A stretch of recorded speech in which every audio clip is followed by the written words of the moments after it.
আমরা যারা সিঙ্গাপুরে নতুন অনেকেই জানি না কীভাবে সিঙ্গাপুরে ওয়ার্কার ট্রেনিং রেকর্ড চেক করতে হয়। তো আজকে আমি দেখাবো যে কীভাবে ওয়ার্কার ট্রেনিং রেকর্ড চেক করবেন। আর যারা আমার চ্যানেলটি এখনও সাবস্ক্রাইব করেনি দয়া করে সাবস্ক্রাইব করে নিন। তো আমি যে কোনো ব্রাউজার সিলেক্ট করব। তো এর মধ্যে আমি গুগল ব্রাউজার সিলেক্ট করলাম। গুগল সার্চে ক্লিক করব।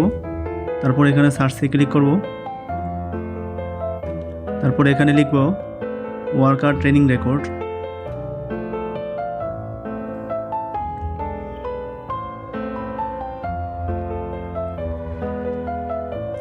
তারপরে যে ক্লিক করলাম, ক্লিক করার পরে এই যে দেখুন প্রথম যে ওয়েবসাইট, এই যে লাল মার্কিং করা, এই ওয়েবসাইটে ক্লিক করবেন।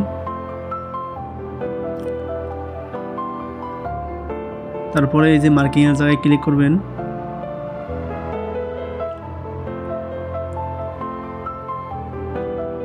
তারপর এই যে মার্কিংয়ের জায়গায় এখানে আপনার পিন নাম্বার সিলেক্ট করবেন, পিন নাম্বার লিখে দেবেন।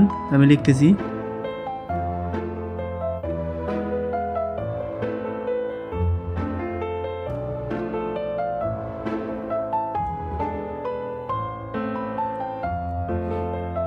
আমার পিন নাম্বার লেখা শেষ। এখন আমি সার্চ বাটনে ক্লিক করব। এই যে দেখুন আমি সার্চ বাটনে ক্লিক করার পরে আমার ওয়ার্কার ট্রেনিং রেকর্ড শো করতেছে। এই যে দেখুন আপনারা এভাবেই করতে পারবেন। যারা আমার চ্যানেলটি এখনও সাবস্ক্রাইব করেননি দয়া করে আমার চ্যানেলটা সাবস্ক্রাইব করে নেন। পাশে থাকা বেল আইকনে ক্লিক করে দেন, ভিডিওতে একটা লাইক দিয়ে দেন। ধন্যবাদ সবাইকে।